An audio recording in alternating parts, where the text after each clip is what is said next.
Well, welcome back. Well, the crash in Bitcoin continues this morning. Bitcoin now below 17,000 as the saga of crypto exchange FTX explodes. The CEO, Sam Bankman-Fried, investigated in the Bahamas after losing nearly $2 billion in investor crypto and declared bankruptcy for the company. Joining me right now is Coin Stories podcast host and Hard Money Show host, Natalie Brunell. Natalie, it's good to see you.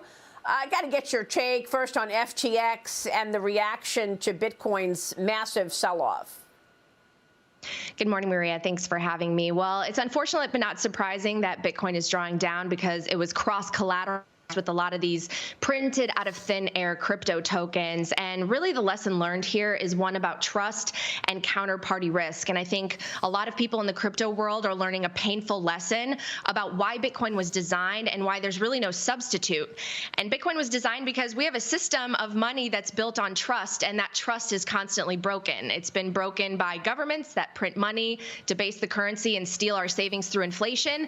And as you see in the case of FTX, it's broken by CEOs and companies that sell crypto tokens they print out of thin air and then use as collateral for actual dollars as if the tokens are real money. And where could they have learned that but our current system, our fiat system built on credit? So if there's a counterparty, it's credit. And honestly, Maria, this is a failure on so many levels. This was a failure of our legacy financial system attaching itself to what appears to be a crypto Ponzi scheme, fail, allowing that fiat Ponzi scheme to advertise on the Super Bowl, fail, allowing what appears to be a crypto criminal enterprise to become one of the largest donors to a political party, fail. And it was a failure that a lot of Bitcoiners saw coming, and hopefully the people responsible will be held accountable.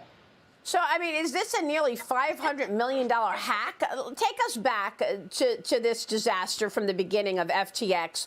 Last Monday, Bankman-Fried stated in a since-deleted tweet that the company and its assets were fine. By the end of the week, he files for bankruptcy. He announces his resignation. He flees the country. Natalie, companies do not typically go bankrupt on such short notice. What happened within those 5 days? And how serious is this? I mean, is this a hack? Is this fraud? How did it all fall apart? I mean, it appears to be so. It was a crypto token that was printed out of thin air and essentially a company that was built on quicksand. And Maria, I mean, this is the equivalent of if you created your crypto token, which by the way, you can, let's say you called it Maria Coin, and then you sold some of it on an unregulated offshore exchange, but you kept most of it yourself and you actually washed it through a company that you own. And then you used Maria Coin as collateral for actual loans and extracted US dollars. And then on top of that, you paid off some politicians along the way. And then people started to realize that, you know what, Maria Coin is not actually real. And so they go to sell it, they short Maria Coin, and your exchange implodes because there's a run on the bank. And so this is a shining example, again, of why crypto carries a lot of risk and Bitcoin is different. Well, I'm glad you used that analogy because people think just because they come up with a coin that it's supposed to be equivalent to $1. It's not, okay? It's a made-up thing. Miami-Dade County and the Miami Heat are now cutting ties with the crypto company. Both announced that they will be finding a new name for the FTX arena, Natalie. So little by little, you're seeing everybody jump ship here. That's right. And something to touch on what you just said, crypto allows everyone to become like a mini version of the Federal Reserve and print their own money. And Bitcoin ends all monopolies on money and gives the power back to the individual, gives freedom to the individual. And so it's not surprising to see these big names disassociating. And what is surprising is seeing the big names and funds and celebrities that were willing to put hundreds of millions of dollars into a printed out of thin air crypto token, but not into Bitcoin, which has a 14-year track record. And honestly, I compare this a lot to the dot-com bubble because we had so much speculation over the last 2 years with all the money printing. You know, we had in the 90s, pets.com ran a Super Bowl ad. And in the 90s, it was really the birth of the internet. And there was a cathartic change. Companies, when the bubble burst, they never came back, some of them. They lost tons of money because anyone could create a website, just like how now anyone can create a crypto token. And then there were great companies after the bubble burst in the 90s and into the 2000s that actually did survive. And out of the ashes, were companies like Amazon that went on to transform the world. And so if you had drawn the conclusion back in 2000 that the internet's dead, that .com is dead, you would have been missing out. And I think that's what's happening with Bitcoin and the people that are saying Bitcoin is dead. You can't print Bitcoin out of thin air. You can print these crypto tokens, which is what FTX was doing. And so right now, just like in the 90s, 2000s, bad ideas are getting washed out. Yeah. The market is cleansing itself. And so, yes, Bitcoin could crash more, but step back. It's still $16,000 of Bitcoin after a series of massive crypto exchange implosions.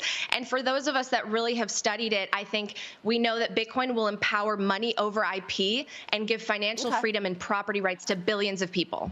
Well, you gave a great analysis there, and I was there in the 90s. I understand what you're saying. We had some gems in all of the rough, like an Amazon, like a Google. That's fine. But what I'm worried about is there a potential for this to spiral out of control and affect other assets? Because, Natalie, you know that when you're a big investor and you have a stake in one area and you're losing a lot of money in that area, you have to sell elsewhere, and you sell what you can sell. So you sell where you have liquidity. Does this FTX story have the potential to create wider losses in more assets and more traditional assets? I know you're expecting a settlement tomorrow in the lawsuit between the Securities and Exchange Commission and Ripple. The SEC's filing from 2020 alleged that Ripple Labs and two of its executives raised over $1.3 billion through an unregistered digital securities offering. This is a separate case, but your